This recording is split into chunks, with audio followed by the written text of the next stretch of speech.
Hey everybody, Burglar223 here. Back at it again with another EFAPPING MauLer's Avatar: The Last Airbender EFAP. Last time, uh, the stuff the stuff that he was saying was really getting to my nerves, where I was like getting actually angry, and I decided, I think the video was long enough, but I probably could have gone on for longer, but I just decided I'm done for this episode. Like, I was getting real sick and tired of it. And it's hard to analyze everything that's being said in a fair way when I'm that angry. Anyway, it's been, a little over a month since that episode. Sorry about that. There's been a lot going on. I don't know if you'll be able to tell. You'll probably will. I might sound a little different. That's because I'm in a completely different area from where I used to record this stuff. Yeah, just a lot of stuff's been going on. So I have to record here for the time being. Hopefully I'll find somewhere better in the future. Also, something else I noticed, it's been over a year since we started the series. And we're only, like, what? We're only like 2 hours in out of 4 hours. We're only like halfway done. Did not think it was going to take this long. Granted, I did, take that break for like 4 months. And it does take a while for me to make an episode, between episodes or whatever. Because I got to really be in the mood to do it. And sometimes I'm just not in that mood.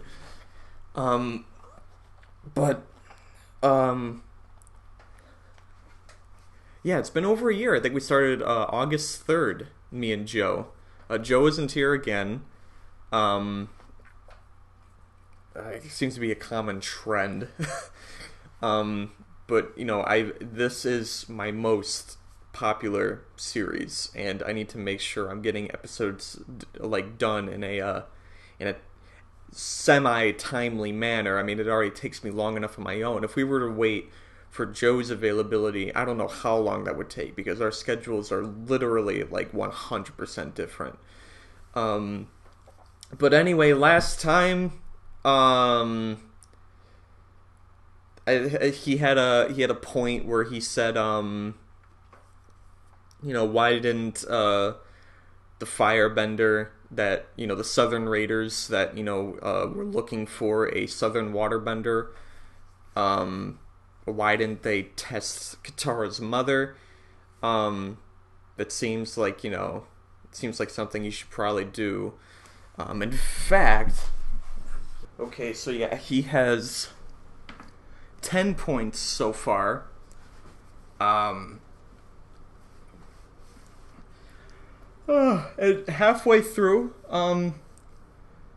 yeah, I mean, this is the furthest I've made it into the video too. So, like I said last time, everything from here on out is going to be like completely new points that I haven't heard, points, quote unquote.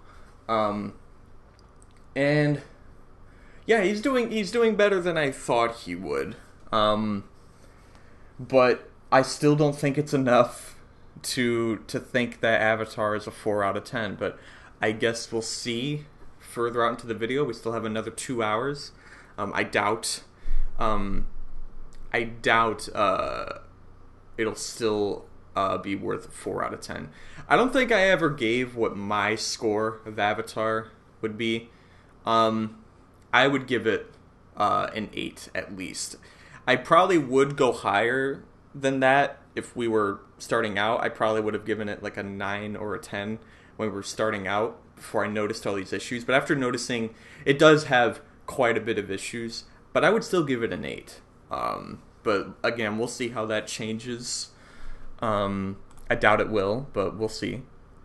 We have some comments here that I would like to respond to. So the Great Crusader says, Aang turning his back to Ozai at the end of their fight is absolutely intentional, and it's a great little character moment to give Aang pure moral justification for taking away Ozai's bending. A rational person not driven mad with bloodlust would have realized by that point in the battle that the Avatar had won. Uh, I'm 100% agreeing so far. Ozai should be surrendering and begging for mercy, but he doesn't. He is still overcome with wrath and I was about to say megalomania. Aang shows his back to give the Fire Lord one last chance to choose peace over violence, because Aang is still holding on to a tiny bit of hope that even Ozai is capable of a little human redemption.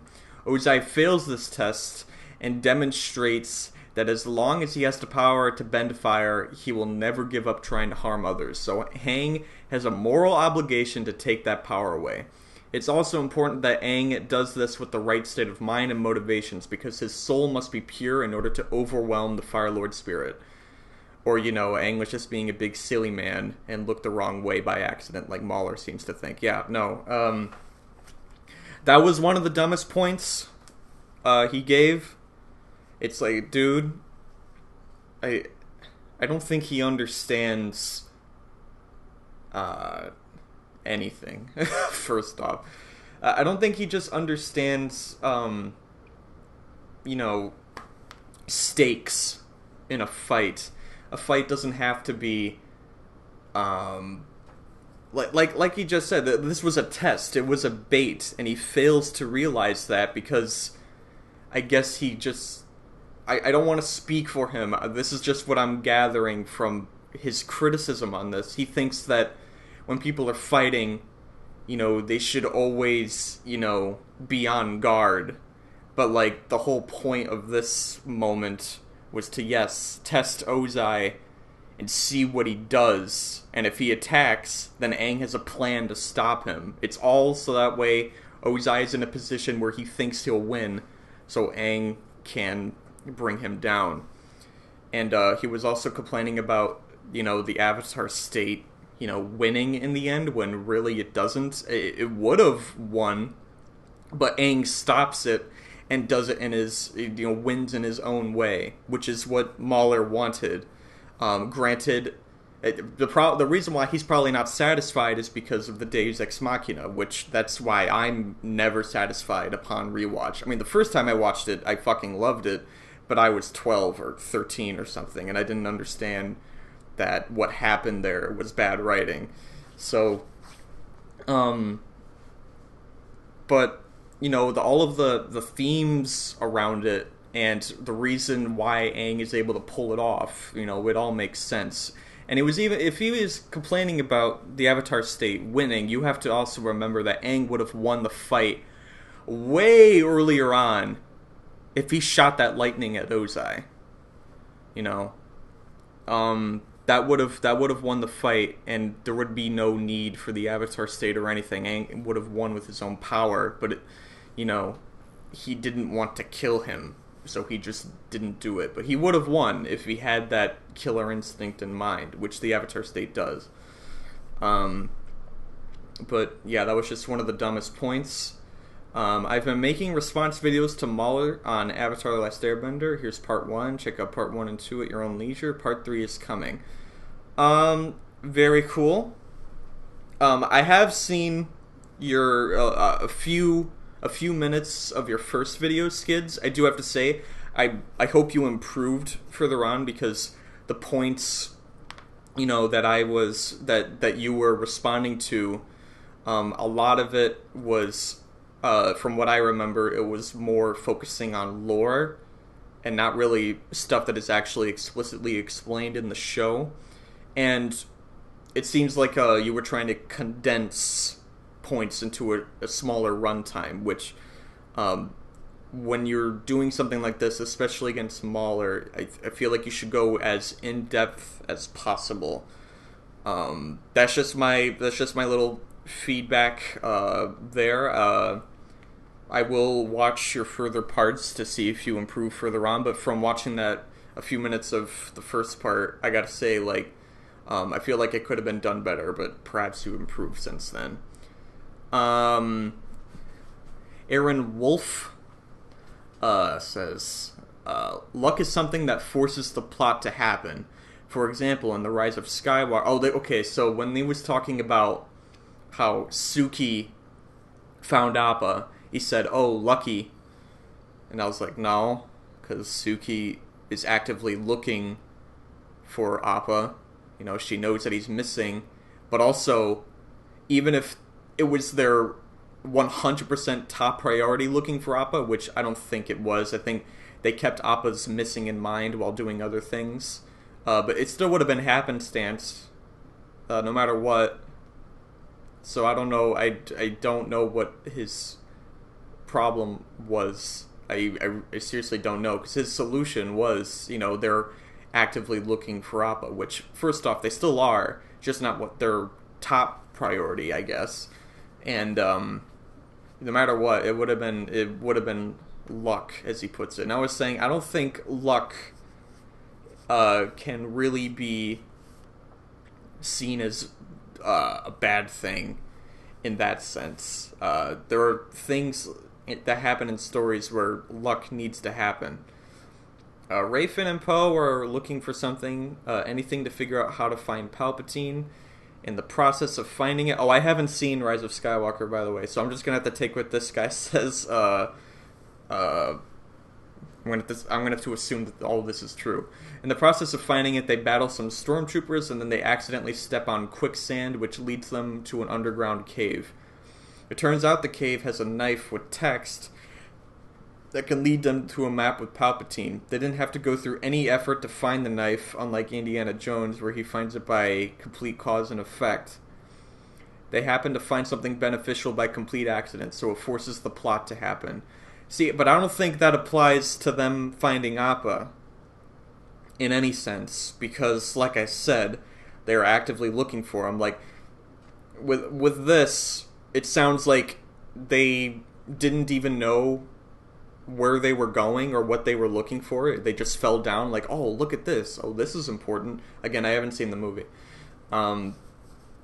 They just fall down at something extremely important, like no build-up or anything, whereas in this, it's established that Suki's going to look for Appa. And, you know, even when they find Appa, there's really nothing they can do once they find him, so it's not that beneficial. They're just able to nurse him back to health and say, go find Aang, but they have no idea where Aang is. We know he's in Ba Sing Se, and you know what? She probably could assume that he's there too, but she doesn't really know either. They could have left at that point. She didn't stick with them. So Appa just leaves, and he goes to the Eastern Air Temple, where that guy is able to, the guru is able to be more beneficial than that. And Appa going to the Eastern Air Temple makes sense, because that's where Aang found him, so Appa must think, oh man, you know, that's my home. Maybe Aang will be there, because that's where I remember he found me. Maybe he can find me again. You know, and then he finds the guru, and then the guru, okay, well, this one might be an issue, if he brings it up. He does well, I guess it is a universal power.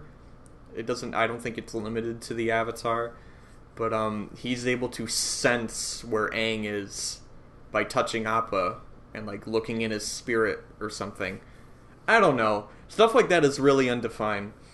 But I would feel like that would be more of a problem than Suki finding Appa, because it doesn't really, you know, all they do is just set Appa free, but they don't know where to send him. Appa goes somewhere on his own and then gets fucking captured. So yeah, it wasn't really beneficial at all.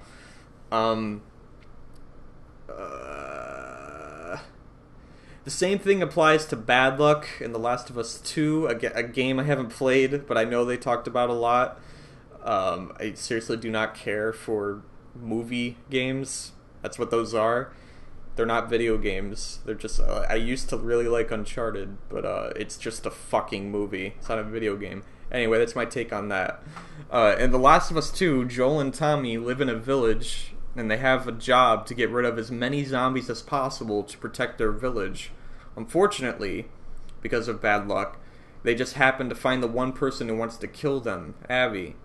Also, unfortunately, because of bad luck, there happens to be a million zombies, which force them to hide in Abby's hideout, which is what gets Joe killed. Also, Joel acts out of character by revealing his name, but that's beside the point.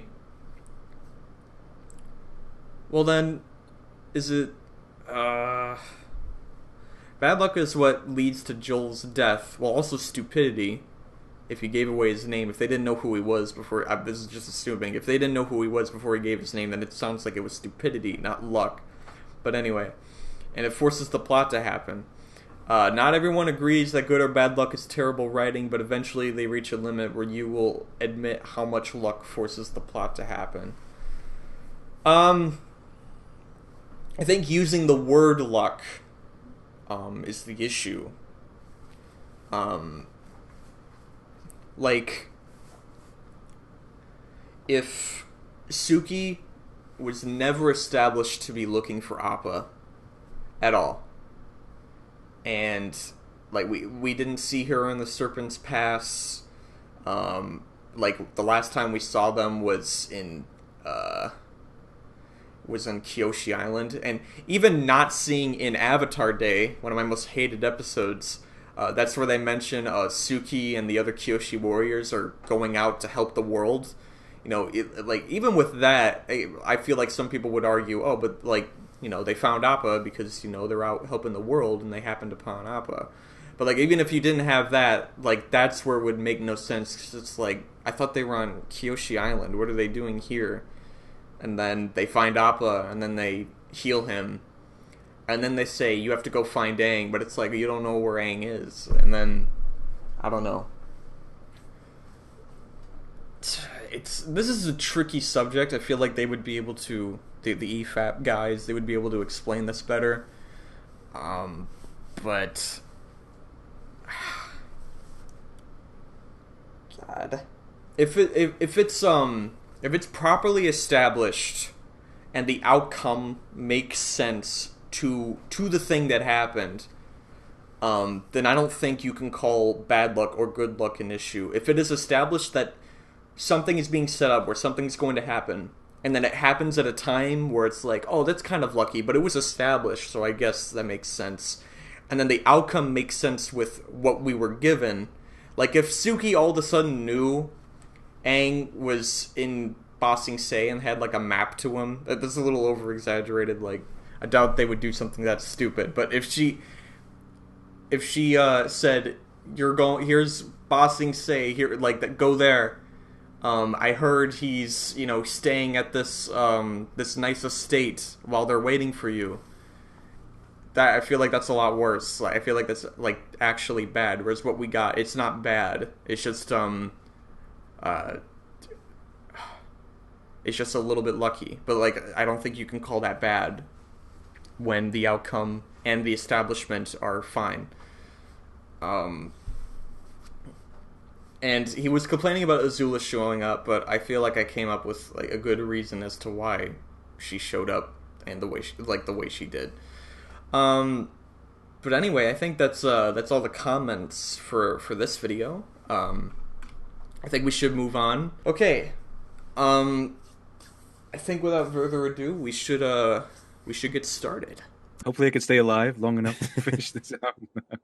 Sorry about that. I have no idea what's wrong with.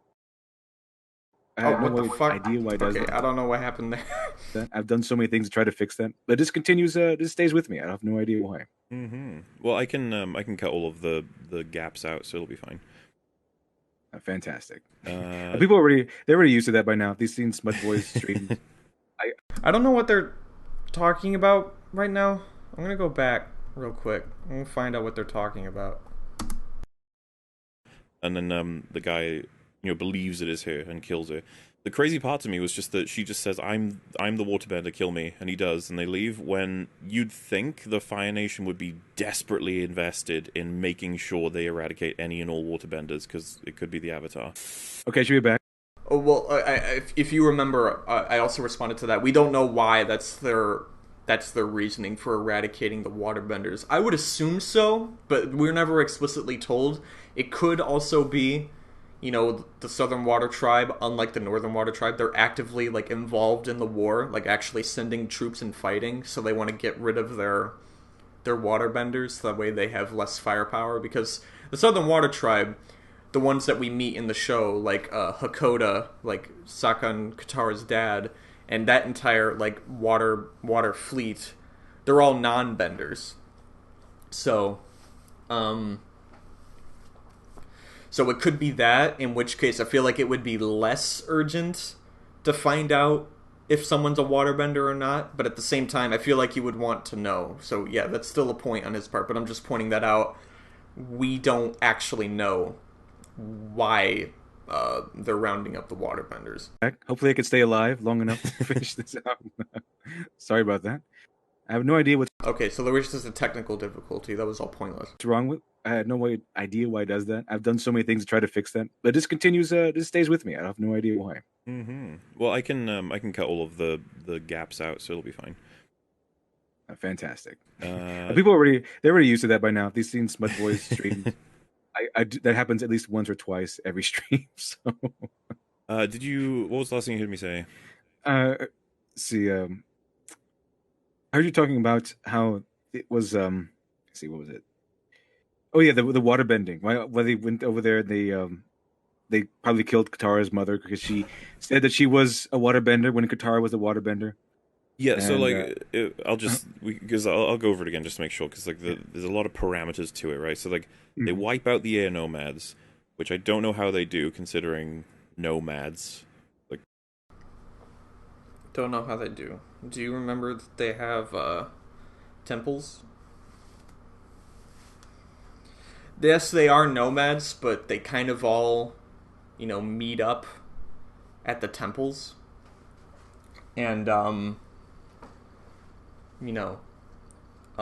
then they have Sozin's Comet's power, which, like I said in the previous part, I think that grants firebenders the ability of flight. So we see Ozai doing it. That's the only... Sozin's Comet is the only time you see firebenders straight up flying. So I feel like the energy required to do that is impossible without Sozin's Comet. So they would probably just fly up to the temples. Probably not just like in a straight swoop, but like they're like climbing the mountain with the ability, the added benefit of boosting by flying, and getting up there, and then burning everything down, and maybe all the as to why all of the airbenders would be, at the temples, like all rounded up. I mean, we don't know, but if I had to guess, everyone is like hell bent on doing like head counts to see if they could find Aang, because he's fucking missing. I don't know the timeline. I guess we just don't know, but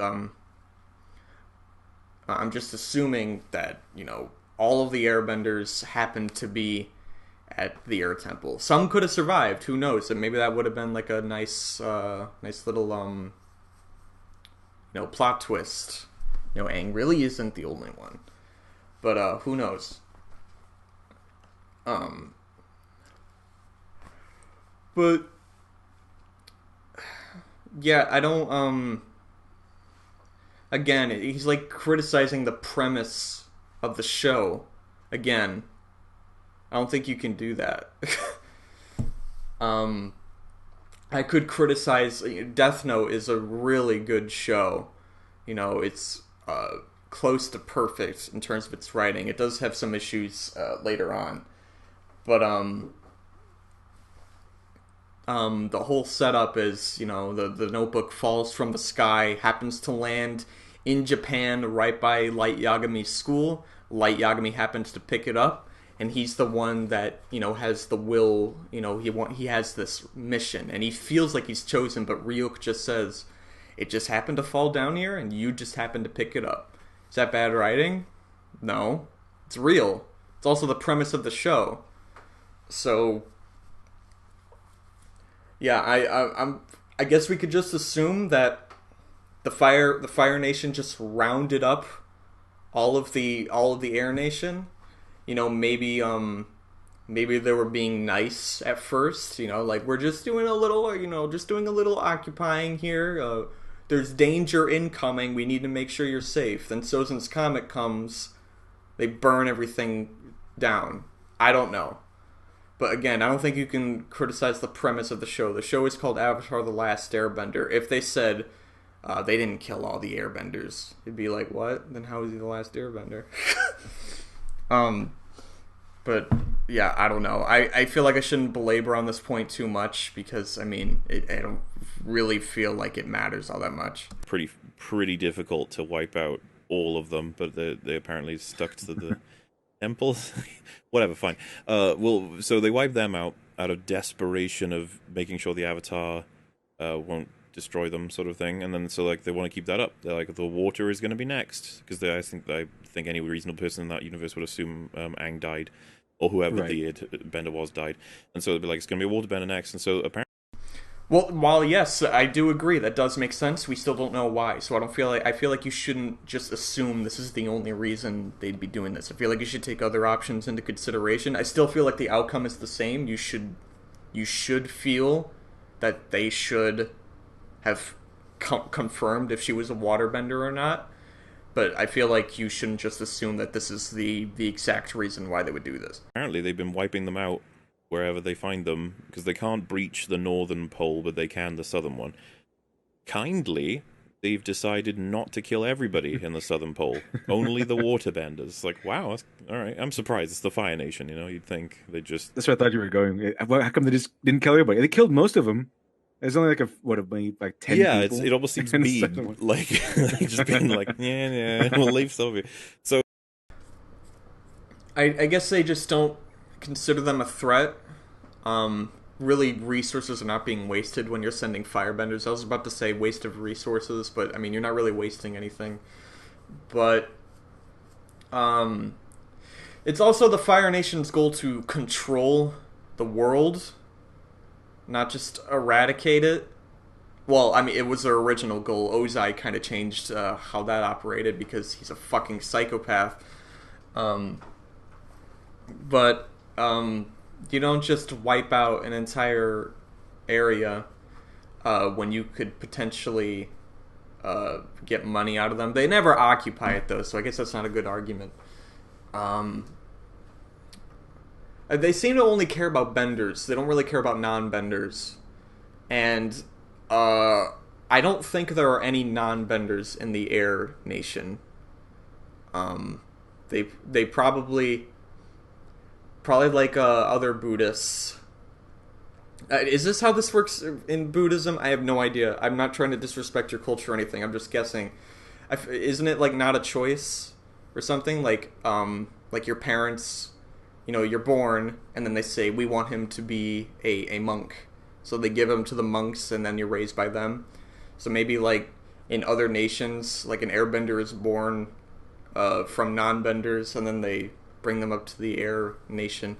I don't know how it works, but it seems like they're the only nation that doesn't have non-benders, which is why they would all be wiped out.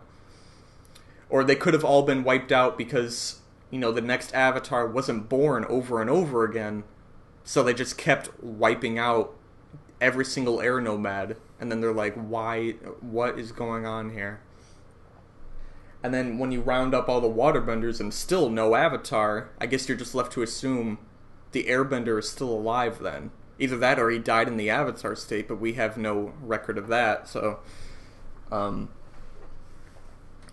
yeah, I don't know. I guess they just don't really care about the Southern Water Tribe enough, which is why I feel like you shouldn't just assume that they're just trying to get rid of the Avatar. They could be doing this just to keep the Southern Water Tribe's forces down to a minimum. You could, I guess, really, why wouldn't they kill everyone there? I'm trying to think of a good reason. Like, if they're there to wipe out every single air nomad, why wouldn't they wipe out every single water tribe, every single member of the Southern Water Tribe? I guess I want to hear further from him. So you're the Fire Nation, right? And you get told by an informant of some kind there is confirmed a waterbender in the Southern Tribe, and it's like, oh my goodness. So they send us two out to go and kill him or her or whoever. And so we turn up, and there's like this group of them. And we're like, all right, who's the waterbender? And just some person steps forward and goes, it's totally me.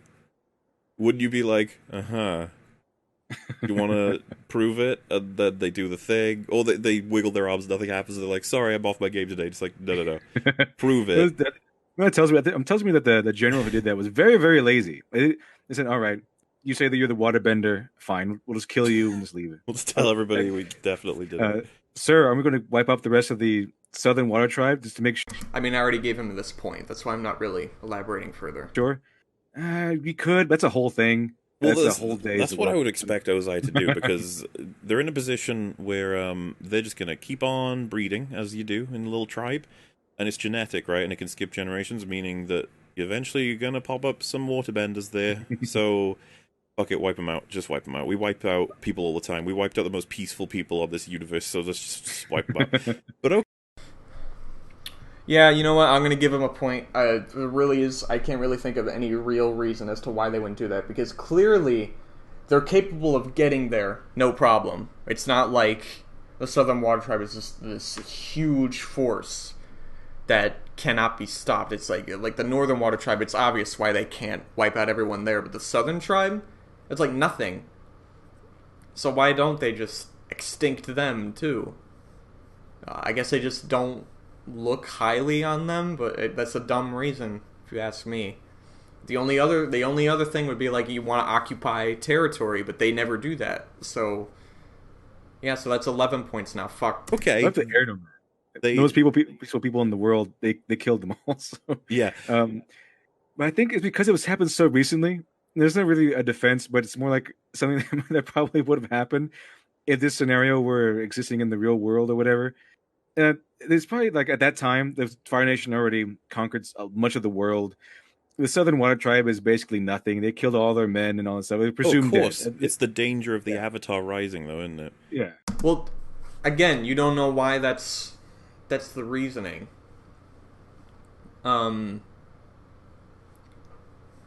If it was the reasoning, then this point stands bigger. I still think it's a point, because I feel like that's just the most thorough way of doing it. Actually, no, maybe not. Because if it is the Avatar, you need them to keep being born to see if it is the Avatar. But if he's born in the Northern Tribe, there's no way they can get to him.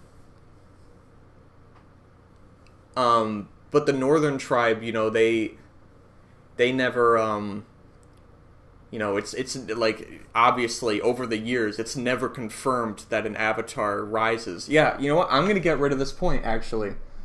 Here's a reason why they would want to keep the Southern Water Tribe alive. Because it increases the chances, if the Avatar is being born there, it increases the chances of the Avatar being born in the Southern Tribe, which is easier to get to and easier to eradicate if he's born there. Whereas in the Northern Tribe, if you wipe out everyone in the Southern Tribe, and the reason why they've been fucking with the Water Tribe, the Southern Tribe, this whole time, is because they're afraid of the Avatar, well, guess what? You basically just gave the Northern Tribe 100% chance of the Avatar being born there, where the Fire Nation is going to have extreme difficulty reaching there. Like, they can't do it. Not until Zhao finds out he can get rid of the moon.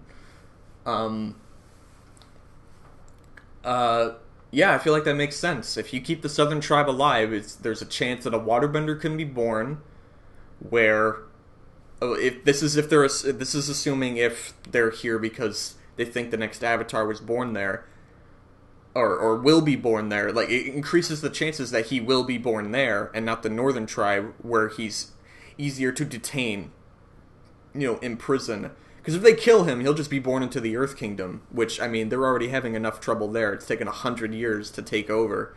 So they would imprison him. They would probably put him in the concentration camp where they put all the other Southern waterbenders, where Hama was. So yeah, I feel like that's a good reason as to why they wouldn't just wipe out the Southern Tribe. And if they do wipe out the Southern Tribe and the Airbender, or not the Airbender, the Avatar happens to be there, then again, he's born in the Earth Kingdom, and fuck, now we gotta do it all over again. So yeah, the reason why they keep the Southern Tribe alive is to increase the chances of the Avatar being born there. Yeah, I feel like that's good. But then it said, okay, we found one waterbender down there. Just send somebody to go kill it. And then, then the guy goes, it's probably like a low-ranking job. Like they said, probably sent like the worst general they could. And remember the general they sent? He's now living with his mom, Well, and he he's kind was, of a loser. as far I'd have to check, but I thought he was like the leader of that particular faction or something. That was the guy. Yeah, he was. He was the leader. And he only retired 4 years before they start searching for him. So yeah, that point still stands wholeheartedly. You'd want to confirm that, you know, that it's the waterbender. But if if they're assuming that this is the Avatar, then why would you kill them at all? You know, I'm afraid I'm not taking prisoners today. Guess what? If that was the Avatar, now they're born in the Earth Kingdom, idiot. So it's bad on both fronts. That's why I kind of feel like it's sort of like they're just trying to get rid of waterbenders so they can't oppose the Fire Nation. But if that were the case, then that would make the other point stand. Whereas I was able to topple it over, assuming this is for the Avatar's sake. So we're going to assume this is for the Avatar's sake. So there could be less points on the board. In which case, this is stupid on 2 levels. Did it? He was, because they find out later that there's a different leader now, and that's why they nearly mistakenly punish the wrong guy. But So he's not like low rank as far as I know. Yeah, I mean, they probably put someone who he could have been higher rank because there was a whole thing about we have too many sons. I'm just gonna put him somewhere where he's pretty high ranking where he won't cause any trouble. Because it could have been that sort of scenario. I don't know. They don't tell us anything about that. They don't tell us a reason why they didn't kill all the entire Southern Water Tribe, which they easily could have. Sokka's the only one left that can really defend anybody. Is useless at the beginning. Yeah, but also you have to take into consideration all the men that leave. I mean, they're all actively fighting in the war. If you mean just at the Southern Tribe itself, then yeah, it's just Sokka. They don't really tell us any of that. So the only presumption I could take is that the guy was just really lazy, or kind of like incompetent, or he just wanted to get on with his day. Well, he was just like a bad person. For all I know, like he could have just done the stupid thing to kill what could have been the Avatar just because he wanted to kill that day. He probably it's stupid. That's why this point still stands. It's stupid that, oh, I don't care if you're the waterbender or not. I don't care if you're the Avatar or not. I'm just gonna kill you, and that's stupid. We just want to get done and get back because the Southern Water Tribe, it's all cold. It's not very comfortable. So I just want to get back home. Shut up. After where I get my rewards and everything. Yeah, something I forgot to bring up earlier. I do this a lot, and I'm sorry about that. You know how they get to the planetarium thing in that library? Here we go again. I feel like I already thoroughly, demolished this point that he fucking had. The only thing I'll give credit to is the parchment. It's the only thing. Like a fox spirit is just like, hey, over here. And like, I get it, spirits want to help about and stuff, but like, holy shit. What? Literally what? What is the issue here?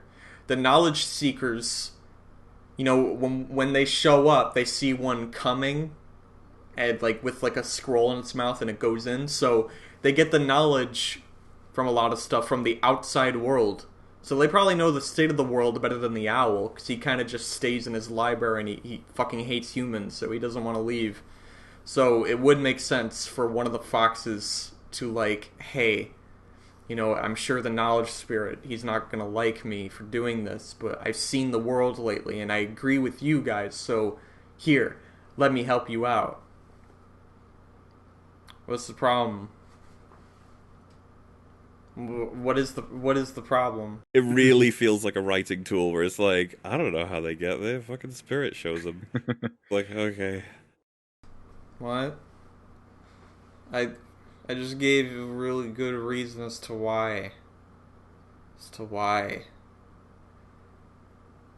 and they're able to find the library itself because they have a sky bison. Everyone else, they don't even know if the library exists because they have to navigate the desert on foot, like on the ground, with sand sailors and stuff like that. That's a lot more dangerous than being able to just fucking fly. You have more area to see. So they find the library, and they see one of the foxes. That's establishment, okay? That's to establish that, yes, the foxes go in the outside world. Okay? You don't get, they just happen to show up when a fox, comes in and goes into the tower. Shut up. It's establishment. It's writing. I really would like to see him write a story and just be like, dude, this is so annoyingly boring. Because nothing interesting can happen and nothing can be established because you're trying to make this too much like real life. Now, again, I'm not saying things, can't make, things have to abide by reality's rules, but at the same time, you have to stretch them a bit because the whole point is to tell a story. If you don't have that fox, establish that it's getting knowledge from the outside world, then you don't really know how the library works, and you don't know why the fox would decide to help them.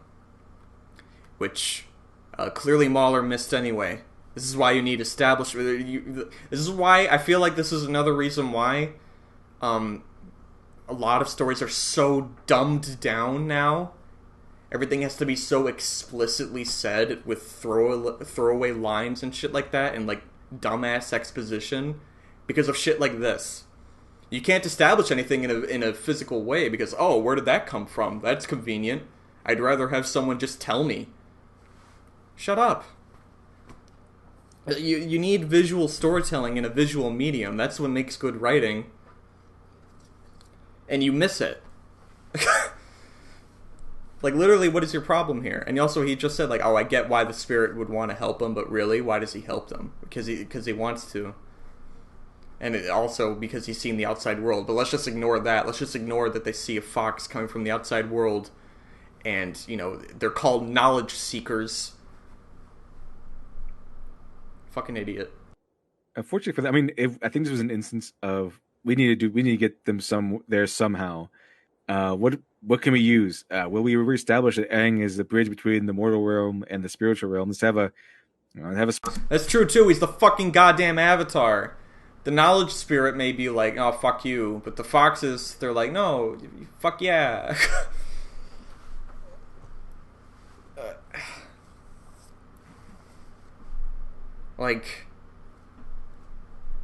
And it's not like they needed the fox to find the planetarium. They could have, stumbled upon it, but they established that the fox play a role. So here it is. It's played out. What is the issue? I don't get it. I don't get your thought process with this show. Literally everything else I've seen MauLer talk about, it's so great. He has knowledge on everything. And he knows what he's talking about, and his points are thorough, and they're great. I think he is the best critic on YouTube. Why the fuck does this video exist? And why do you not want to talk about it? You just want to forget this ever happened. It's such a huge blunder, and it really removes credibility when you keep leaving that blunder there. Just bring it up. Talk with ER. Talk with someone. Be like, okay, prove me wrong on my takes of Avatar. Oh shit, I was proved wrong. What, are you afraid of being proved wrong? How big is your ego? My ego was hurt when you said, I don't really care enough to talk about Avatar. Sorry. I was like, oh fuck, should I even make these videos? But no, I need to keep fucking making them. I don't care if you respond to me or not. It's important. This blunder is going to get bigger and bigger and bigger if you let it stay. Okay? And I'm glad that you don't delete the video. I'm not saying that's the solution. Keep the video up. You need to... That makes you more credible. You leave your bad work available. That's good. But just ignoring it isn't good. You need to bring it up more than just, reading one super chat and then, having, a small sentence about it. Literally just, one sentence. You don't go in depth. It's just... That's all you do. You're just Avatar point. The ending was bad. Yeah, can we agree on that? Okay, I'm gonna go back in my safe hole now. Stop it. Like, seriously, like this is showing all of like the bad parts of your character, and you need to be like, yeah, you know what, that was pretty bad. Let's talk about it. Let's talk about how bad this video was. But maybe he doesn't think that. Maybe he, I have no idea because he doesn't talk about it. I have no idea if he thinks this video was bad or not because he doesn't talk about it. Fox Spirit lead the way. All right, sounds good. I just would have had a door that requires like, the whole. They do it a couple times where it's like, you need to be a bender of certain whatevers. Maybe because like, Earthbend at that point, maybe make it some kind of like all elements, and they have to find a way, like a puzzly way to get it open, and it would explain why Zhao couldn't get in there. Yeah, but the a door is not nearly. Okay, I like how he says that, and then like Zhao couldn't get in there, but also like, he also thought that Zhao found the eclipse, which he didn't. I seriously have no idea where he got that from. But this is like a public library. Why would a planetarium be closed off? Why would it be what's it called? Why would it need like some elaborate way to open? It's just like the Fox can open it for you if you want to see it. And Sokka says, I need to find out what happened on the darkest day. So the Fox Seeker is like, oh, let me help you out. Maybe it's not even, yeah. Maybe it's not even because the Fox is, in the outside world and knows what's going on. I think it is. But even if you're assuming, like, no, I don't think that's true. Why would a Fox care what humans do? The foxes are clearly like little servants of the library. So a fox hears, I need to find out what happened on the darkest day. So the fox is like, here's the planetarium. Here you go. I don't know what you're going to do with it, but here you go. And then Sokka doesn't trust it because the fox is with the owl. But the fox seems to be like sad when he says that. So that's why I would defend my point on thinking that yes, it is because the fox sees the outside world and actually actively wants to help them out, help them find the eclipse. It makes sense. I don't know why you don't think it makes sense on both fronts. If you were to take my way or the way like it, other people may see it as, I don't think it's the outside world. I think it's just he just decided to help them because he said he needs help. They're servants of the library. It makes sense on multiple fronts.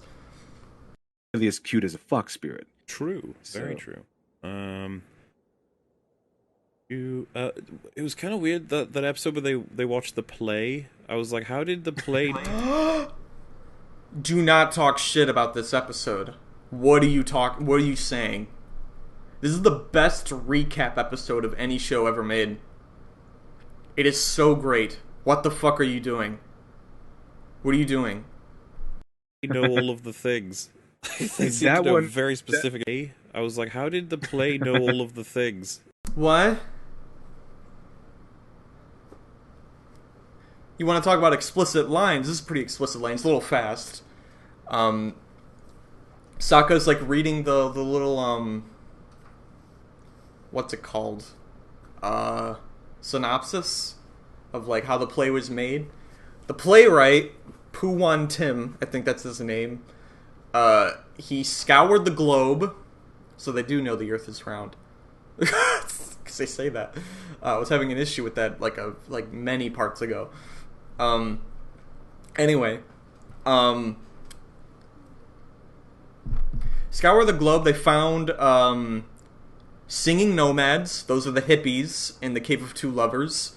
So I saw a comment on this video. It's one of my favorite. It's my favorite comment on this video because it just like breaks down every single point that MauLer made. The sources that I'm about to list off, they explain the accuracies, but also the inaccuracies. So the nomads, clearly, they probably were like, the hippies. They probably gave some false information. with a little bit of truth thrown in there. They also prisoners of war. That's a pretty good fucking source. Pirates. They fought the Avatar. A surprisingly knowledgeable merchant of cabbage. He's there all the time. The cabbages guy. I think there are a few other sources, but yeah, it would explain the inaccuracies. Like, why would Toph be a huge buff guy? If you were a big tough guy and you were beat by a little blind girl, I feel like you would lie to whoever's questioning you. It's like, oh, he was this big dude. He was really strong and he was blind, but he could see somehow. I don't know. Maybe he had like echolocation or something. I don't know. And it also, the reason why it's a great recap episode is because it makes fun of the show itself. When Jet is shown to die, Zuko's like, did Jet just die? And then Sokka goes, it was really unclear because Nickelodeon, like, they had to keep it vague. Like, they didn't let the writers make it clear or not whether he died. So they had to make it really vague. So that's a comment on that. They skip over the Great Divide, which honestly, with my most recent rewatch, I actually watched that episode. I actually kind of like that episode now for quite a few reasons. It was surprisingly better than I remembered it. It still serves no purpose though in the story, and everyone hates it. So that's why they skip over it. They make fun of that. Also, Toph being buff. The boulder, who's based off the rock, that was actually going to be Aang's earthbending teacher. But Aaron E. this was a good move, by the way, thought a little blind girl would be more interesting, which it is. Is there anything objective about that? No, but it's unique. I guess it's a little objective. And I like that a lot more than just having The Rock teach Aang earthbending. Yeah. It's a fucking great recap episodes. Anime, they always have shitty recap episodes. The only ones that I feel like are great, I can't even fucking name any because they're all so bad. I do like the one in Death Note where it's like L recounting all of his notes on the investigation before his spoilers, before his death. It's a fucking old show, 2006. If you haven't seen Death Note and you like anime, I mean, it's your own fault at this point. And I do like the one in Gurren Lagann. It has like this cool guy writing the pen to paper motif thing. I think it's cool, but it's boring. Like this one, it has fun with it, and it provides commentary for. It makes it hurts the characters, all of the characters' egos, because they're kind of seeing an over-exaggerated but semi-true self. Like, Aang gets really upset that his character is being played by a girl, because Aang kind of is. Like, he's a lot more sensitive, he's, a lot more defensive, and, wise, and it's a little more feminine. There's nothing really wrong with it. It's just like, but he is a guy, and guys don't want to be seen as, feminine. Even if they are, they don't want to be seen that way. And talking about this is going to start a fucking wildfire. I'm speaking in terms of if you identify as male, okay? Did I keep all you happy? It tends to make people angry. If someone calls you oh, you're being such a girl, you're being such a pussy, it makes you upset. So when you see a overly feminine version of yourself, you're like, is this how people perceive me? I'm not like this. I'm not. And then Zuko, he's a lot more fun now. Now that he's happy, he's not being controlled by his father anymore. But he's like, they make me look totally stiff and humorless. But Katara's like, no, that's pretty spot on. And he's like, what? But it's true. It's an overly exaggerated true versions of themselves. And Toph, she's completely fine with having a buff dude play her. Sokka's like, all these jokes suck, but everyone thinks that his jokes suck. It's great. And then Aang is extremely nervous because, everyone perceives because they're making fun of Zutara, right? Everyone. I have no idea why. Well, it makes a little bit. I'll grant you that Katara and Zuko would kind of work, but nowhere near as good as Aang and Katara, in my opinion. But everyone wanted Zutara, and everyone saw that. So the play, like, Aang and Katara, they're just friends. Whereas Katara and Zuko, that's where the real money's at. And Aang gets upset, and he's like, "It's true, isn't it?" She's like, "No, but it is, isn't it?" "No." Fuck. I don't know. It's interesting.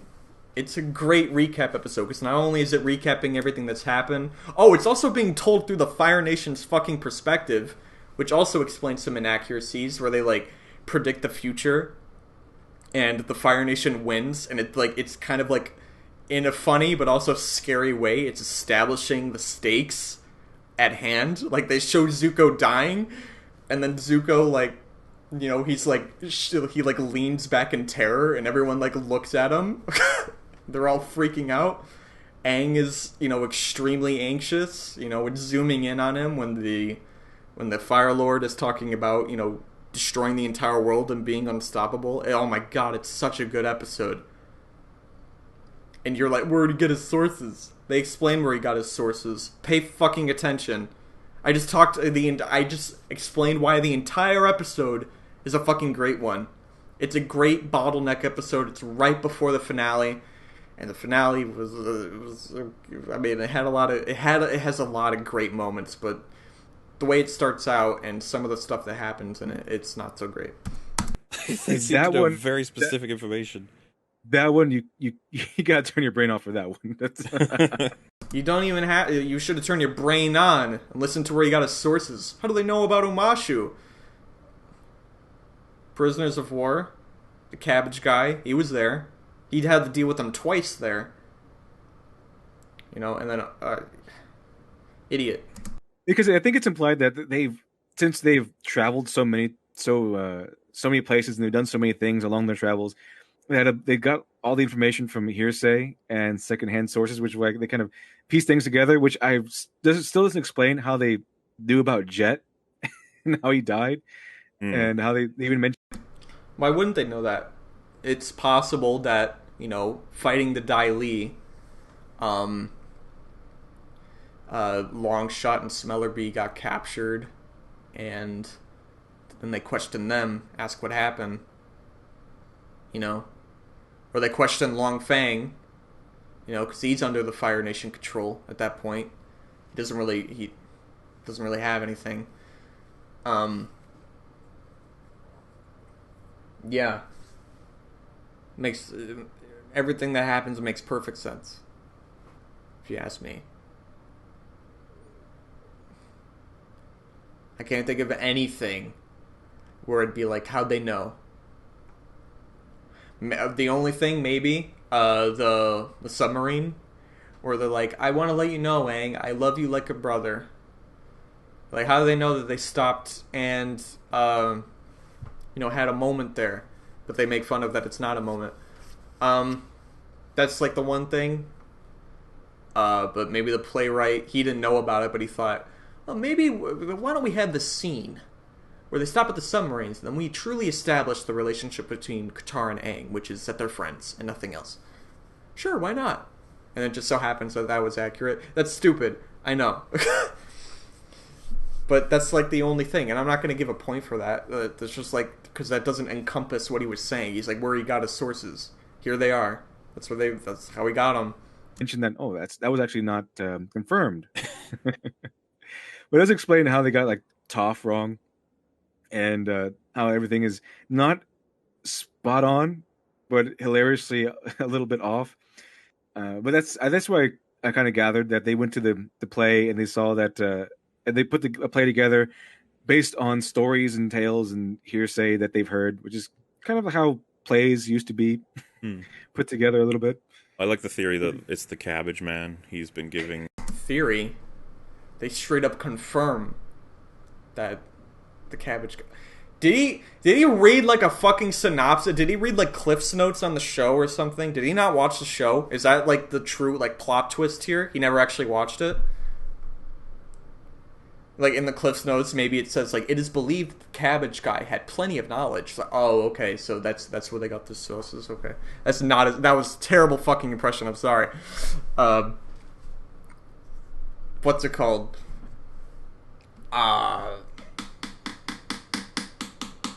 But no, it's straight up confirmed that the Cabbage Guy was one of the sources. It's not, dude. Don't read fucking Cliff's Notes when you're making a video like this. All the information is he's always there. I really want the Cabbage Man to be someone like other than the Cabbage Man, like he's a secret agent or something, because he's everywhere. One day he's a cabbage bender. He's a cabbage bender. Because I don't like these unrelated conversations because they just pad the runtime. It's annoying. One day he's trying to get into Bossing Say, and then they kick him out. They dump his cabbages. And the next day he's in Omashu. Omashu. Yeah. So he's trying to get into Omashu. They dump his cabbages over the side and say, "Get out of here." And the next day he's in Omashu, just in time for Aang to dump all of his cabbages again. And then he's everywhere. He's everywhere they go. So again, are you gonna call that bad writing though, MauLer? Like having a running joke? I couldn't begin to name why that would be a bad thing. It seems like it'd be really interesting if he was someone else besides just a cabbage peddler. So this one's again kind of hard for me to frame. So scenario. If it's hard for you to frame, then you probably shouldn't talk about it because you're probably going to be wrong. You're a team of people who don't want the king to find out that there's a war going on. This team are now aware that this team of kids have been into their underground facility, and they're probably going to tell the king about it. So okay, so he's talking about the Dai Li. I was very confused because he's not using good dialogue. Just say the Earth King so I know what you're talking about, at the very least. And this is when I was watching it, I was like, well, they're Earthbenders. They're just going to fill in that whole area, surely. And they do. And I was like, hey, nice. And then one of the characters is like, what about the drill? Are you stupid? I'm gonna let him speak, but I'm just gonna seriously ask this question, MauLer. If you're watching this video, I know you're not, but if you ever are watching this video, I have to ask you: are you stupid? I'm just gonna let that question linger on, and we'll see. Like he can pause that and he can answer. And I was like, what? I was like, yeah. What about the drill? Let's go get if the drill's there, then it's proof that the war is happening. And the drill is still there, and I was like, whoa. Okay, again, are you stupid? No matter what you answered there, the answer is yes, because you are fucking stupid. Do you see how fucking massive that drill is? And it's embedded into the wall. Okay, the only thing you can really, like, you can earthbend maybe, like, you can't even kick it out. You would need, like, 1,000 benders with the amount of force to, like, kick that drill out. Because it's not a point. It's not like, like a smaller point is in. Meanwhile, the bigger half of it, it's like, just embedded. No, like the drill is like, it's not like pointy. It's like a rounded tip, and it allows the entire drill to come in. And you can't really push that out that easily. Even if you could, the drill is still there.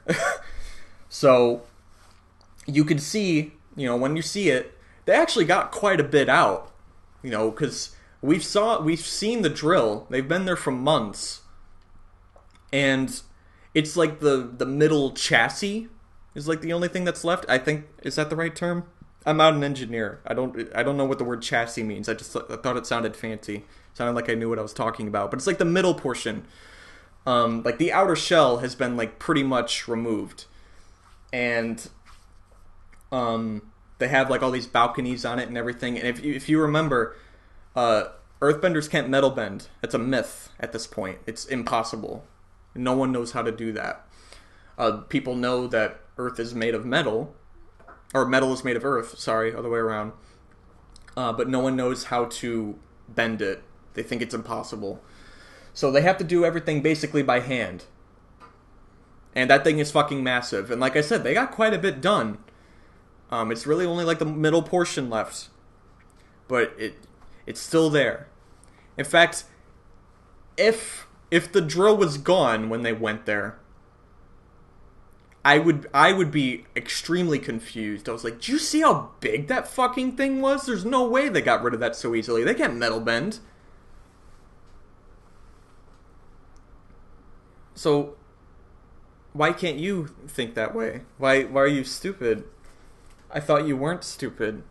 It's clear he only is smart when he's talking about stuff he cares about. It's clear he did not care about this show. So this video is just like a huge ugly face of, this is what happens. Like MauLer always says, do not ask me to, do not suggest things to watch for me. I'm only good at certain things, and this is definite proof of that. But if that seriously was the case, then why did he do this? Was it just to calm the fire that Rag started? Well, guess what? You made it worse. People can take stuff Rag says with a grain of salt. Some people, like a lot of those people, they got really angry, but like people will get over it. The sensible people. Crazy people, they'll be crazy no matter what, but sensible people, they'll probably be mad for a little bit, but then they'll get over it. You didn't need to make this video. It's clear you didn't want to. It's clear that you wish you didn't, because you still don't want to talk about it. But you made it, and you need to talk about it. Yeah, so Long Feng tries his best to, veer them off. Be like, no, these are just imported. Please, King, trust me, not them. They're just kids. And then they arrest Mr. Krabs. He's voiced by Clancy Brown as Mr. Krabs. Because it's a fucking drill. Like, what is it? What do you need a huge drill on your wall for as a construction project? Because you can earthbend the wall, and Fire Nation insignia. Like these kids have been talking about a Fire Nation war, and there's a Fire Nation insignia right there, and it's extremely convenient. But like again, like why would you need a huge drill for your construction? Like Long Feng didn't really think that far ahead when he said that. That was a big spider. Yeah, it makes sense. And the Earth King is sensible. He's like, what the kids are saying is true. Arrest Long Feng. And then the Dai Li are loyal to Long Feng, whereas everyone else is loyal to the Earth King. I had a problem with that before, but, I read some comments way early on. It was like the third or second episode. I read comments, and I was like, you know what? Actually, that does make sense. Because before I was like, why would anyone be loyal to the Earth King if he's been a puppet this whole time? But it's a monarchy, and Long Feng is like a fucking liar. Like, it doesn't matter if he had control over everything. It was clearly just for him. Whereas the Earth King, like, he's clearly sensible enough. He's also the king. You have to follow him. And, he's probably going to make better decisions from here on out. So, yeah, there's plenty of reason for everyone besides the Dai Li to remain loyal to him. So, to really get my point across, I saw the drill. There is no point. And I was like, oh my god, it's been weeks. And they didn't remove the Fire Nation symbol, for one. Put a roof on top of they put walls around it. They didn't put a roof on it, so you could just see it from the castle walls.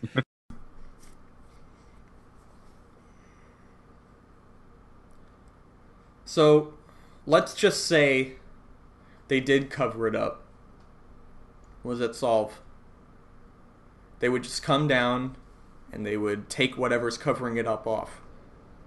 I feel like that's just waste of time, waste of runtime. It's fine. Like, are they really gonna, like, the outer wall isn't even run by the Dai Li. It's run by the because clearly, like, when they get there, there's, like, a general there and there's the military, but the king doesn't know about it. But, like, obviously they need forces out there. Long Feng is, I guess, sort of orchestrating it, but it's not the Dai Li. They kind of have their own power there. He probably just told them to dismantle it, nothing else. And even then, like, are they really gonna take their time to measure, like, the top of the wall and, like, put a roof down where the perspective from that exact spot, it'll be covered up.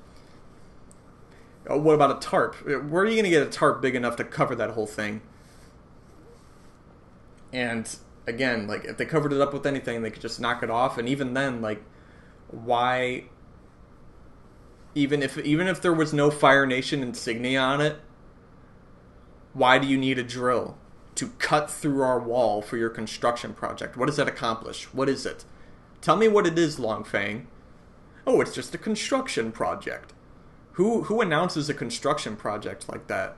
This is a construction project for a new road. Or, you know, be more specific when you're talking to your fucking king. It's clear, though, it's just an excuse on the fly. And it's like, why do you need a huge drill for your construction project? And yeah, I don't get this point at all. I'm like losing my thoughts by being just so baffled. They didn't fill the space with earth, right? You could just do that quickly. Like, you could do that in a half hour if you knew that, you know, it's a danger, which they do, because they took the precaution of fucking, like, filling in their entire holding facility and their brainwashing facility. So we're saying to knock a bunch of, you know, a bunch of rocks on it. Okay. Where do you get all those rocks? It's pretty flat land over there. You dismantle the entire fucking wall. That's where you get all that earth. And then what does it look like? Looks like someone just destroyed your entire fucking wall. Not only does that leave you open to attack in general, because they know that there's a war going on, it'll make the king think, oh my god, my fucking wall's destroyed. What is going on here, Longfang? Oh, you know, we were just testing some new weapons on our wall? Yeah. Because you can't... You again, you would need, like... They had so many soldiers battling the drill. If they could just, like, create, like, a huge fucking, like, wrapping tinfoil earth around the whole thing, they would have done that. It would have been fine. They can't do that. They're not extremely all-powerful, you know. It takes 5 guys to get rid of a tank during that fight. One of those flippy tanks that is weak to water. Yeah. Just really stupid. I don't get it. And then finally, why didn't you just bury the drill? You can actually build an area around it once it's buried to, you know, do whatever you want. Like, because there's a theory like, oh, well, they were scavenging it, and it's like, yeah, push it down, build a area, and then go to town. If they could bury it, again, this is a lot of manpower here. Wouldn't they just do that in the fight against it? We don't know that they can do that. It would probably take like 1,000 benders to coordinate that entire fucking thing. And it's embedded in the wall, as I said earlier. You need to get that out first if you're gonna, you know, bury it. And they can't do that. It's embedded in the wall. Again, you're going to need a bunch of people like with enough ability to get rid of it, or you dismantle the wall, in which case, you know, it's like, well, okay, let's see this construction project. Let's go in there and let's see what's going on. Oh, you can't do that. Why not? It's restricted. I'm the king, Longfang. Oh, but I don't want you to hurt yourself, sir. No king should go outside of the walls. I'm going down there. Oh, there it is. So you're just setting up roadblocks, but you don't need them. Especially since they wouldn't fucking work in the first place. The only thing, maybe you could put paint on the insignia. That's the only thing, but it wouldn't disprove their point that there's a fucking war going on. You can look at the metalwork. This is Fire Nation metalwork, you know, on the inside. They can't cover everything's gonna be red on the inside. Look, the Fire Nation, look, red. Oh, that's fucking xenophobic. I almost forgot what that word was. Oh, because everything's red. That's Fire Nation. Oh, you xenophobe. Town. But if they did that, how would they know? How would they prove there's a war going on? I'm sorry. I shouldn't do that. The mic's like right here. Um, I fucking hate Literature Devil so much. I've said this before. I hate him. I'm sorry. I do. Oh, if they did that, how would they know if the war going on? I just gave like a million reasons as to why MauLer's solutions don't work, as well as even if they were able to do that, all they are just roadblocks. You can't just get rid of the entire drill. All you can do is cover it up. And if you cover it up, you could just, fucking find it. Fucking idiot. Because that was the thing. I was like, oh, they're gonna have to use like some kind of special, like a clever way of discovering the truth. I was like, oh my god, the drill's still there. Oh my god. Like, no. And then the dude is like, yeah, we imported it from the Fire Nation. I was like, what do you mean? He had nothing to work with there. As I told you a million times, all of your solutions, they don't work other than painting over the insignia. That's about it.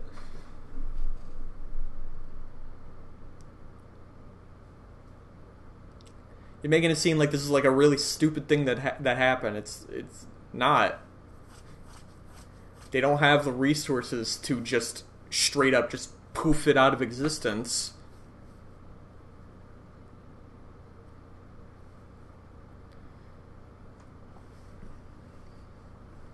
They probably didn't even like destroy the entirety of the brainwashing facility. They probably just got rid of all the entrances. Even then, that entire thing down there, it's all made of rock and everything. So yeah, it is more plausible for everyone to just, coordinate and just like crush it. Or just let it flood. That works too. It's in the middle of a lake. But here, it's on an entirely different scale. Again, like Katara said, they would never be able to cover that up in time. There's no way. The drill is fucking massive, and it's embedded in the wall, and the Daily doesn't even have control over that area. Not entirely, anyway. Why would you import a drill and drill your own? It's still in as well, so I thought like, oh my god, is it still poking into the like main building? With oh my god, and I was just like, you're so incompetent. And obviously that changes a lot. How do you get it out? What do you the only way to get it out is to get a big fucking hole in the wall, which would show, hey, but like, you would need a bunch of fucking soldiers to do that. That drill is massive. You need to push it out of the way, too. And you can't do that. A lot of the storyline once they find that, and I was just blown away by it. The storyline doesn't change at all. They would have found it no matter what. Again, they couldn't just get rid of it. That thing is massive. If they were able to... First of all, they're not able to do the things that you're suggesting. But even if they were, they would just be minor roadblocks. They go in and then they find it, and guess what? Same thing happens. The guys bury it. I mean, they in that scenario, they've already had. You make it sound so easy. Oh, just bury it, but they can't just fucking do that. Like a total domination. They have propaganda, everything inside the city. Even the king is inside the. What is this guy talking about? They don't want to believe that the war is going on. I think they even mentioned a war, and people are like, that's dumb. Oh yeah, the citizens are either brainwashed or terrified about mentioning anything to do with the war. Both of those things, yes. Yeah, and if anyone does catch on, yeah, they've done a fantastic job of nailing it, except for that one piece of information they probably should have. So under these circumstances, I think some people even know that some people like disappear. If they defy the king's orders. Oh, for sure, yeah. Obviously, the person they need to not find out anything is the king. And they're quite cleverly like, yeah, king, go and look at anything you want. And obviously the citizens are going to be like, ugh, like they're not going to say anything. And, but if they show them the holding facility or whatever it is, then the jig is up. But they filled it in. It's like, that one he probably couldn't. They forgot But about I the mean, drill. if we're trying to convince that the if we're trying to convince the Earth King there's no war going on, it's like, yeah, I mean, we got it from the Fire Nation. We're trying to.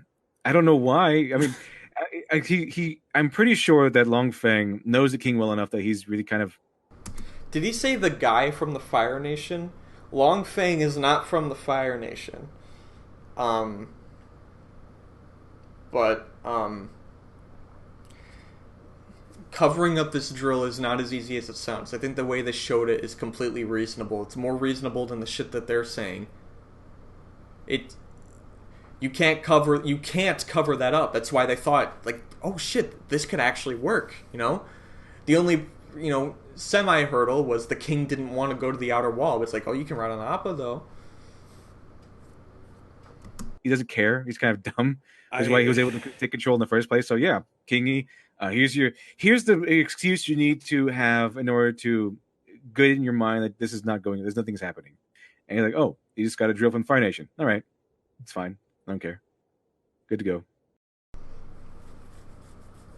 There's nothing he could say or do besides painting over the insignia. But even then, I don't think that would have done anything.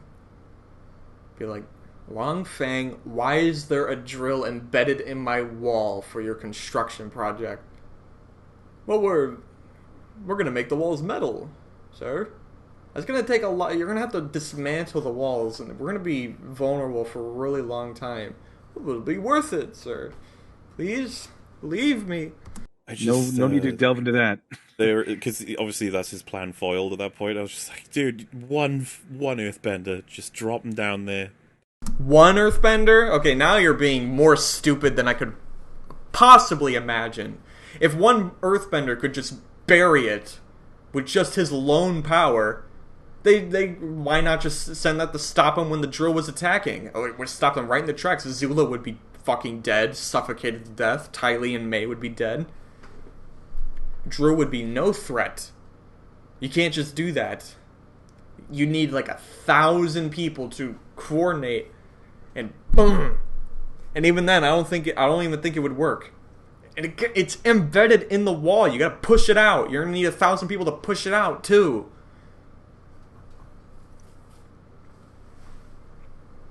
Then there's a huge hole in your wall, which I guess you could just fix that with earthbending. You're gonna take a lot of fucking people to do it though. Seems pretty meticulously built. Put that hand on the ground. Skadoo-ba-doo-ba-doom. At the very least, it gives you more time. Like, just. I can't believe they left the Fire Nation symbol on it. At the very least, scrub that off and put a sticker on it. The smiley face. That is the only thing. I'm not going to give it a point because it doesn't really change anything. But yeah, that's like the only thing they could have done. But it seems like a waste of time because there'd still be a fucking drill there. It'll be fine.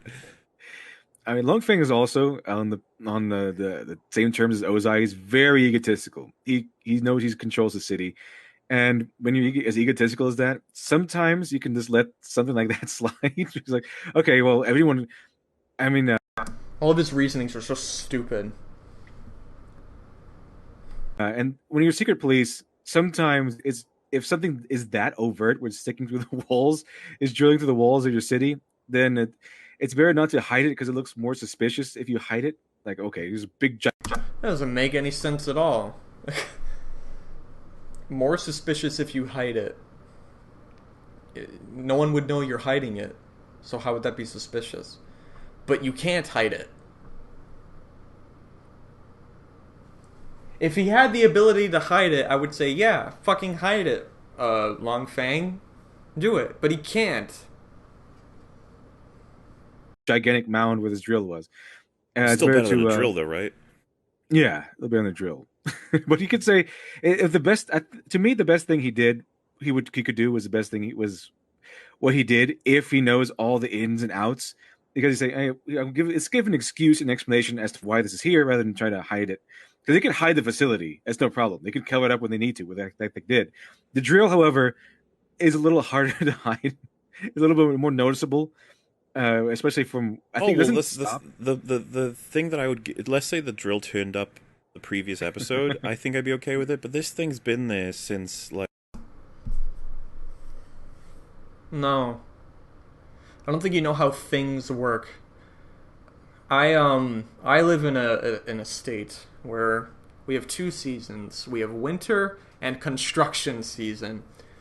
It takes people fucking years to build a road. You got to dismantle it. It takes fucking a year to do that, and then it takes like another year to do the road. And you would just think like, why the fuck does this take so long? I have no idea, but it does. There was a road near the town where I live at, where it took fucking like 4 years. It was only like not even a mile long at all, not even a quarter mile long. It took them 3 years because it had all this. You had a bunch of sewer pipes and everything. It takes fucking time to do these things. Dismantling like a fucking half-mile long drill that's embedded into the wall. It's made of completely entirely of metal. Yeah. I'm gonna think it's gonna take a fucking long time to get rid of that, and they did pretty good job within like a month's time. But there's still gonna be drill left. Well, I don't know where you live, Welsh. Well, I don't know. Wales. That's the country name. I don't know how construction is there. Maybe we need to get them over here, but it takes fucking long time to build shit and destroy shit. It takes a long fucking time. Not even destroying it. If they were, they're dismantling it. Probably, like, as people have said, to scavenge, figure out the inner workings of it so they can have their own drill, maybe. But it doesn't matter. This all makes sense. And you saying it doesn't make sense is infuriating me. Like, the half season. Yeah. Guys. I mean, if I were Long Fang, I would find out a way how to... They've been working on that nonstop for over a month. They've been doing something. I thought you like taking a long time to work on things. That's what they're doing. Maybe they're being very meticulous with what they're doing too. They're being very careful not to break anything. Like, shut up. You're just wrong. To excuse it, how to explain it rather than to hide. I mean, you have very Long Fang. I would explain it because it's easier. I mean, they're the masters of spinning story and propaganda. That's part of their job. I'd be like, let's hide it and generate a reason for why we have it in an underground facility. Let's say we're actually working on a war drill. Of course, that's what they should have done if they could. But you can't hide it. So what are you supposed to say about it? I don't know what to come up with. I don't think Long Fang would either. He probably didn't even consider the possibility that they would go to the drill. Or maybe, I guess I would be stupid if he didn't, so maybe, but like, I don't know what you could say. In case, anything should go wrong. it be imported from the Fire Nation. I mean, I would just get rid of the symbol. I'd be like, no, this is ours. It's like, really? Like, But what is it for? What do you come up with then? Oh, we're going to use it on the Fire Nation. Oh, so there is a war. Why do we need this huge piece of military equipment, Long Fang, if there's no war? Just in case. Why does it need to be... What is a drill going to do?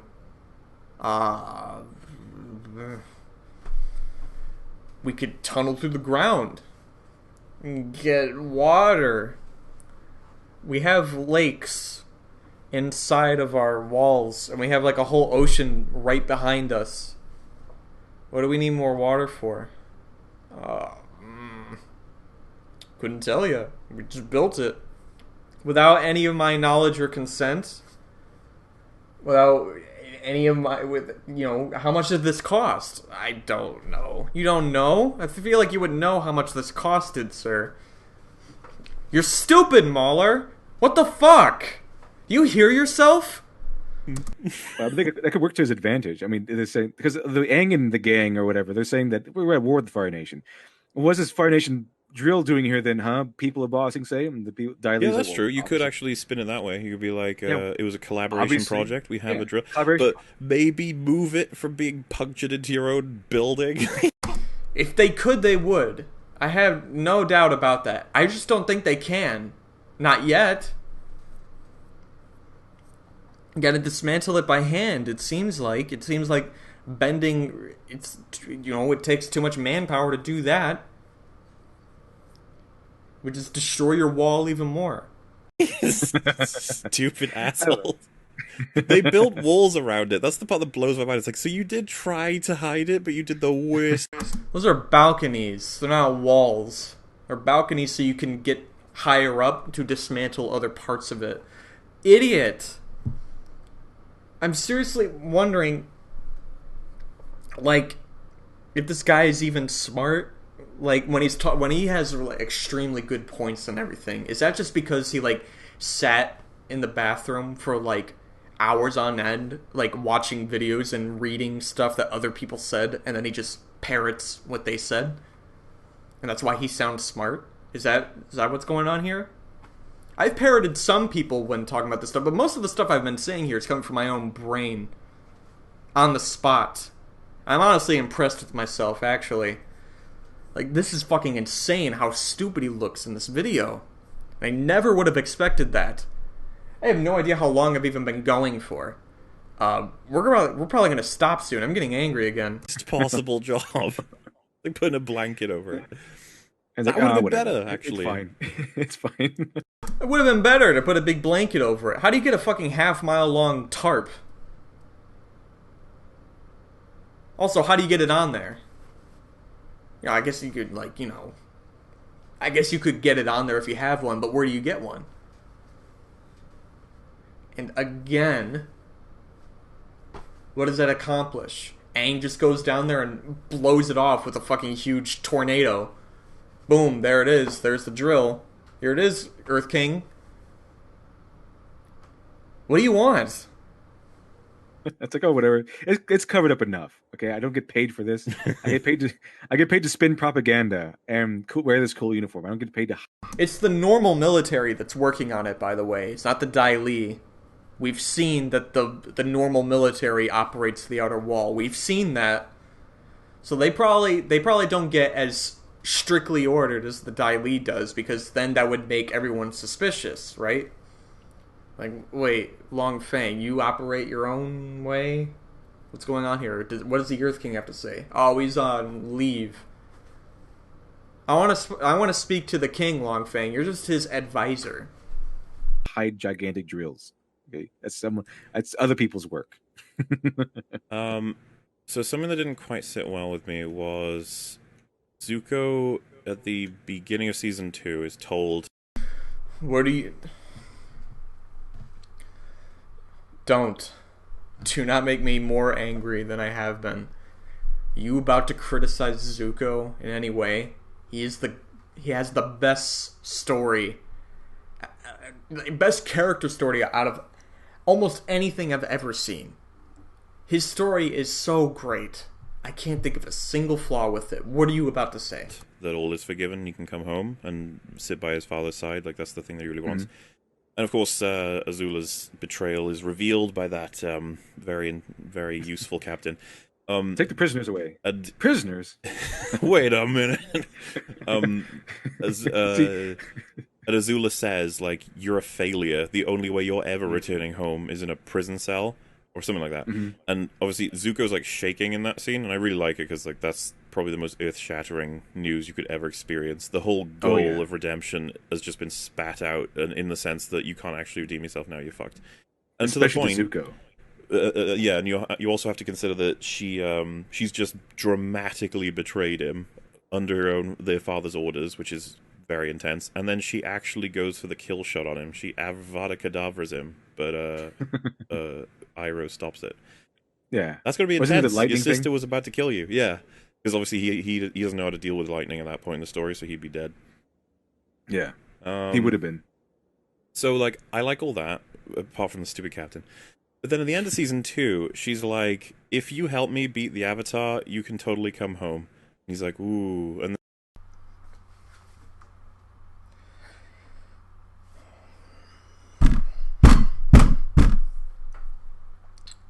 okay.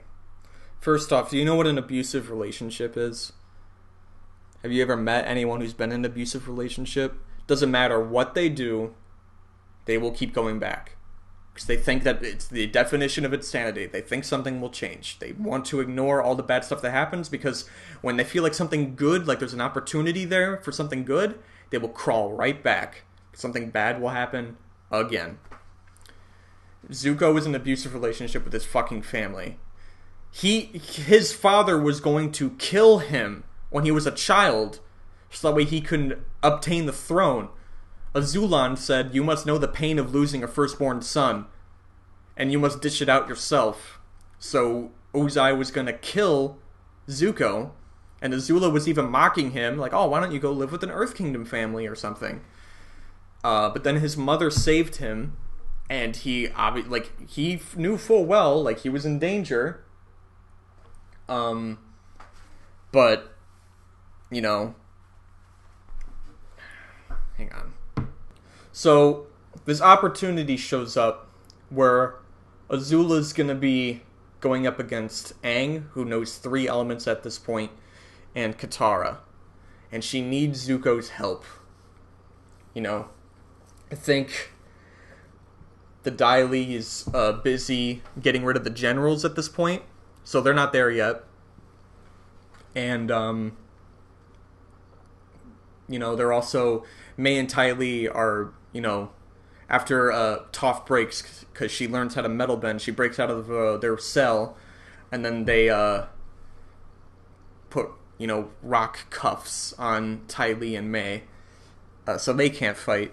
So it's Azula on her own against 2 opponents, and one of them can bend 3 elements, and the other one bends water, which is her natural opposite. So she needs help with that fight, and she starts losing until Zuko shows up. He breaks up the fight, and that's where he has his choice. Like, Iroh throughout the entire show, like, he knows that Zuko, he's abused, but what he really wants is his father's love, and right now he sees an opportunity to have it.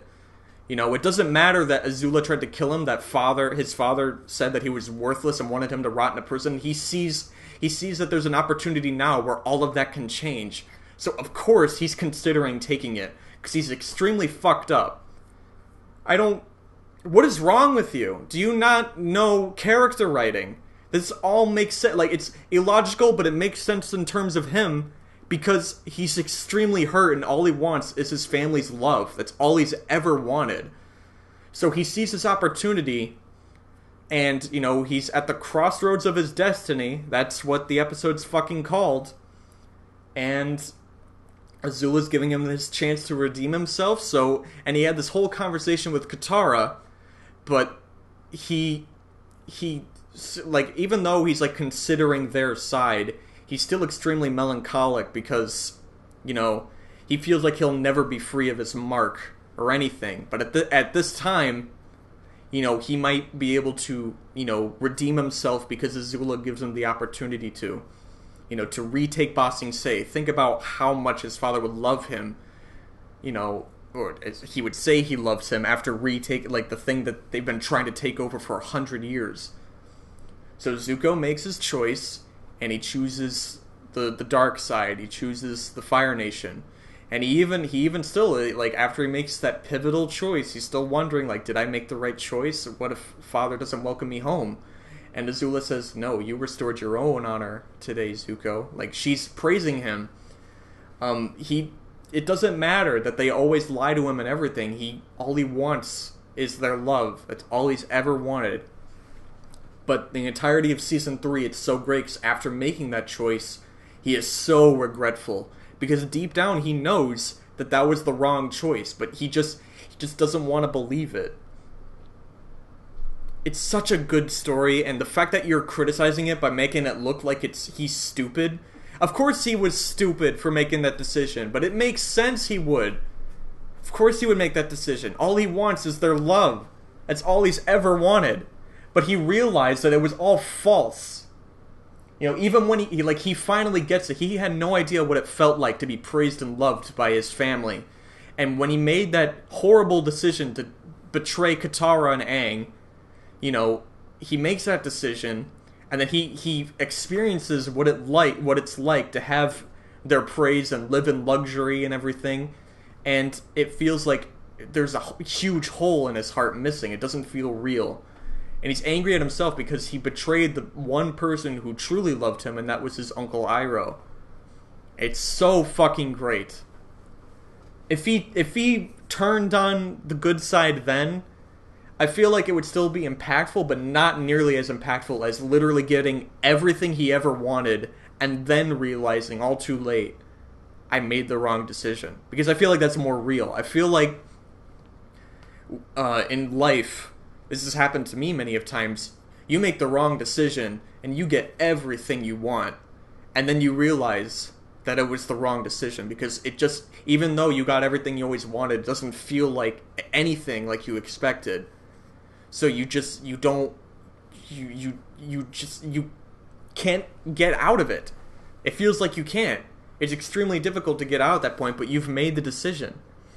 And that happens. And it's more real. It's better. If he turned on them, I feel like it'd be okay, but the way they did it, it's much better than turning at the end of season 2. I feel like that would have been a waste of opportunity. They went the right route. And then he eventually takes her up in the offer, and I was like, why would you, like, this woman... And you have Iroh in the background being like, he says that... I have a problem. You're supposed to feel this way. You're supposed to be like, no, Zuko, why are you doing this? But it makes sense for him to do it. You're supposed to be like, Zuko, you fucking dick. And he's gonna have to learn the extremely hard way. You thought that the Earth Kingdom shit was hard. He's been degraded down to this point, and he's gonna have to learn humility. Well, now, he could just say, fuck all that. I've been nothing through hell but here. Like, I've been through nothing but hell when I've been here, until I got to Ba Sing Se. Even Ba Sing Se, this has been nothing but hell. So he finally, he's able to live in luxury, has everything he's always wanted, and he feels worse. His uncle won't even talk to him anymore. And that's what hurts him the most. So, yeah. I don't know. I don't get your problem. Anyway, I think I'm gonna end this now. Yeah, that is stupid. I don't feel like dealing with this right now. I'm gonna come back to it next time when I have a fresher state of mind, because I'm extremely angry again. He made no points. I thought he was about to make a point in the beginning there, but I came up with a defense for it. So we still 10 points. Yeah, wow. Man, this sucks. I'm gonna advertise my series now, School Buds. It's on Tapas. There are 8. The 8th chapter is uploaded now. It has been for a while. I've never really explained what it's about in any of these, have I? Because I've noticed not a lot of people have been checking it out. I should probably explain what it is, at least a little bit. Basically, the premise is, what happens if normal teenagers got superpowers and they abused them. So it follows the story of a kid named John and his friend Drago. But there's like a lot of fantasy elements. There's different races and everything, like lizard people, people with horns, stuff like that. There's like this whole world that I'm building, and it'll get more established later on. But basically everything is normal, despite, having different races and everything. But these powers have existed many years ago, but they don't exist anymore because the gods of the universe, they deem them as a threat, so no one has them anymore, and there's no memory of their existence. But one god is trying to change everything, and he gives powers to some of the kids. And basically it amounts to a super-powered fight after school. Like kids, they want to fight their bully, and like, meet me after class behind the gym, 3 o'clock. But it's like that with superpowers, and there's a lot of, it's a very character-driven series. At least I'm trying to make it that way. And the worlds will only get bigger and bigger and bigger as time goes on. And with the stuff I have, as I've always said, chapters 1 and 2 aren't that great. 3 is okay, 4 is okay, but 5 and onwards, I feel like that's my best work. I mean, even 6, like that's it's a little like all of it is very murky. Of course, that's why I want feedback from you guys and other people. Because this is technically it's technically a second draft, but it's basically like a rough draft of what will be the official version in the future. I gotta figure out how to get it made into an official version, but I'm not gonna worry about that until I have like a good, fully fledged out final draft ready. But yeah, that's just the basic premise of the series. Is basically, what if Spider-Man never learned responsibility? Because you need like a moment like that where your uncle dies before you make a good decision. Kind of like with Zuko. Zuko's uncle didn't die, which didn't make him do the right decision. I don't know. I'm burnt out at this point. I think I'm gonna go. I'll see you guys next time. Don't know when that will be. Definitely won't be that long, of course. I doubt I make you guys wait too long for this stuff. But anyway, I'm out of here. Check out School Buds. I would really appreciate it. That's the stuff I like. That's the thing I like. I really care about. Yeah, I'll see you guys later. Bye.